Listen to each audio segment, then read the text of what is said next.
हाँ जी, तो जनाब अस्सलाम वालेकुम। उम्मीद है जी आप सब खैरियत से होंगे। तो welcome to my new vlog. तो ये एक इन्फॉर्मेटिव वीडियो है क्योंकि काफ़ी लोगों ने मुझे इनबॉक्स में मैसेज किया कि भाई ये आप कुछ टॉपिक्स के ऊपर वीडियोस बना दो ताकि हमें गाइडेंस चाहिए। तो काफ़ी ज़्यादा टॉपिक्स इकट्ठे हुए हैं तो मैंने सोचा कि जनाब आज सबसे पहले जो ज़्यादा जिस टॉपिक के बारे में पूछा गया तो उस टॉपिक के ऊपर मैं एक वीडियो बना देता हूँ। तो काफ़ी लोगों ने पूछा है कि जनाब हम स्टडी वीज़े पे यहाँ पे कैसे आ सकते हैं student as a student Sweden में। तो मैंने कहा इस पे सबसे पहले एक वीडियो बना दी जाए। कोशिश करूँगा इसको शॉर्ट रखूँगा ताकि और टॉपिक के ऊपर ही रखूँगा, ज़्यादातर ज़्यादा इधर-उधर नहीं होऊँगा ताकि आप लोगों को आसानी से समझ लग जाए और क्या-क्या डॉक्यूमेंट्स क्या है। सबसे पहले तो जनाब समझ लें कि यहाँ पे 2 इनटेक होते हैं, ठीक है? एक इनटेक के जो स्टूडेंट्स हैं वो यहाँ पे अगस्त में आते हैं और एक इनटेक के स्टूडेंट यहाँ पे फरवरी में आते हैं, ठीक है? जो मेजर इनटेक होता है उसके स्टूडेंट्स आते हैं यहाँ पे अगस्त में, सिंपल करके, ठीक है? तो उसके अलावा जो जो अगस्त के मेन इनटेक है उसी के मैं उसी को लेके आगे चलूँगा। तो उसका जो एडमिशन प्रोसेस है वो अक्टूबर में स्टार्ट हो जाता है, अक्टूबर नवंबर में। तो सबसे पहले तो जनाब के university admission dot S C एक वेबसाइट है, ठीक है? उसमें आप चल जाते हैं, उसमें आपको स्वीडन की सब यूनिवर्सिटीज़ मिलेंगी क्योंकि स्वीडन के अंदर उन्होंने आपने किसी खास एक यूनिवर्सिटी के अंदर अप्लाई नहीं करना। आपने उस वेबसाइट के ऊपर जाना है, वो वेबसाइट एक सेंट्रलाइज़्ड सिस्टम है गवर्नमेंट का और उसी के अंदर सारी यूनिवर्सिटीज़ आपको सब की सब यूनिवर्सिटीज़ मिलेगी। तो सिंपल बात होगी कि आपने यूनिवर्सिटी डॉट एस ई में जाना है, एडमिशन्स डॉट एस ई में जाना है और वहाँ पे जाना है और वहाँ पे उसके बाद आपने अपना अकाउंट क्रिएट कर लेना है।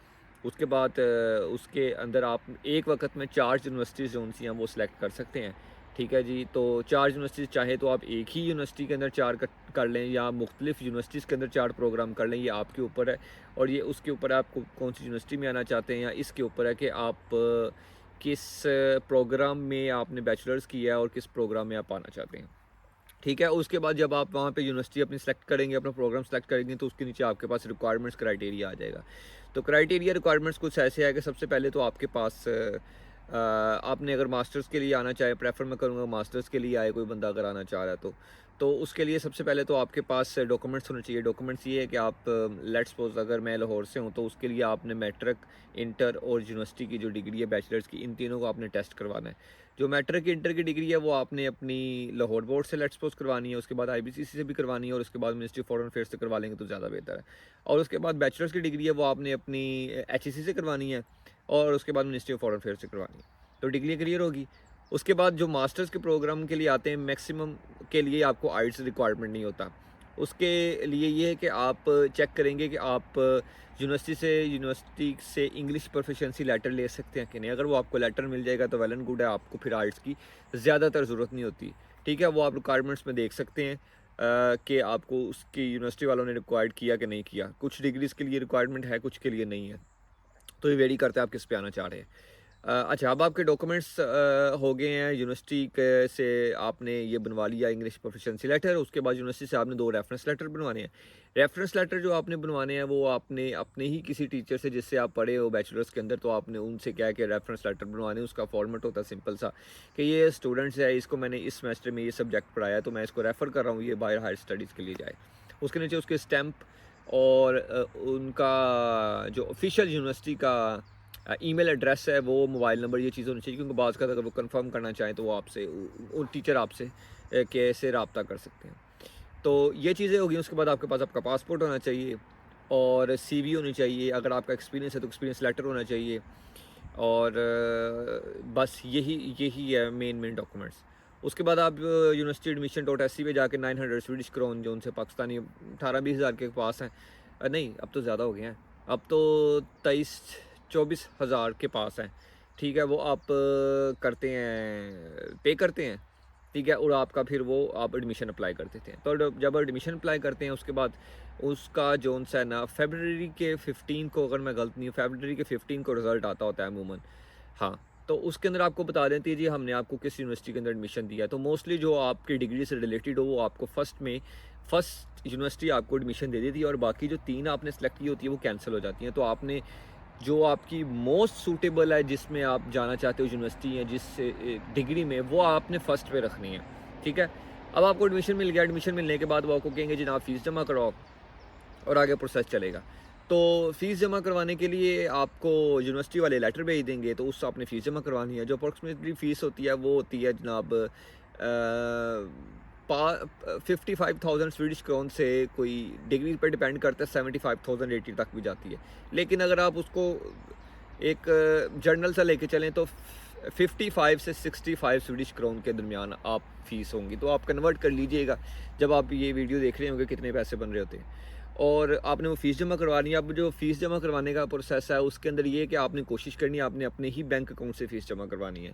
उसकी वजह ये कि खुदा ना खास्ता अगर आपका एडमिशन जो उनसे वो वीज़ा रिफ्यूज़ हो जाता है किसी भी वजह से, तो आप यूनिवर्सिटी वालों से जो फ़ीस मंगवाएंगे वापस, ठीक है, रिफ़ंड करवाएंगे, तो वो आपके उसी अकाउंट में आएंगे जिस अकाउंट से आपने जमा करवाया। अगर आपने किसी के अकाउंट में करवाएं, कुछ यहाँ पे केसेस हैं किसी के अकाउंट में करवा लिए, उसके बाद फिर वो उसके अकाउंट में चले गए पैसे, फिर बेचारा उसके वो कर रहा होता है यार मुझे पैसे वापस कर दो, वो बेचारा जलील हो रहा होता है, वो अगला बंदा जिस अकाउंट में है वो कहता है चलो भाई निकलो। तो ये आपने नहीं गलती करनी, ज़्यादा पैसे नहीं लगते, अपने बैंक अकाउंट से अपने बैंक को गए वो आपकी फ़ीस जमा करवा देंगे।